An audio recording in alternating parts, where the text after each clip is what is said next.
Hello viewers, আসসালামু আলাইকুম। আমি আরেকটা ভিডিও নিয়ে এসেছি আমার ভিউয়ার্সদের মাঝে। আশা করি সবাই ভালো আছেন, আমিও ভালো আছি। তো যে আমার ভিডিওয় আমি রসুনের আচারটা বয়ামে উঠিয়ে নিলাম।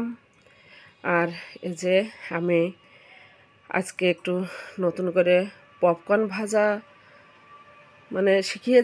শিখছি আমি, সেটা আমি আপনাদের সাথে শেয়ার করব। তো একে একে আমি আমার পপকর্নগুলো ভেজে নিচ্ছি। আর এই যে এইবার মনে হয় একটু শীত কম, কারণ এখনও খুব বেশি শীত লাগে না মনে হয়। তো এই যে এই দুপুরে আমি আপনাদের সাথে ভিডিওটা শেয়ার করছি। তো এই যে আমার ভিডিওটা আমি পপকর্ন ভেজে নিলাম, একে একে পপকর্নগুলো সুন্দর করে রেখে দিলাম। আর এই যে আমার বেডরুমের পাশের সাইড টেবিলটা, ওইখানে আমার একটা ঝর্ণা আছে।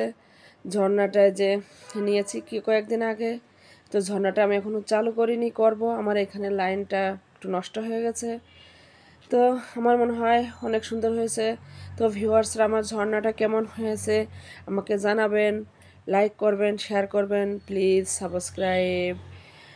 আর যে আমি একে একে সমস্ত জিনিসগুলো একটু উঠিয়ে মুছিয়ে নিচ্ছি। আর আমি আমার ভিউজদের কাছ থেকে বিদায় নিয়ে নিচ্ছি। আশা করি আমার ভিউজরা অবশ্যই আমার ভিডিওটা দেখবেন এবং সবাই সহি সালামতে থাকবেন। সবার জন্য দোয়া করি, আমার জন্য দোয়া করবেন। আসসালামু আলাইকুম।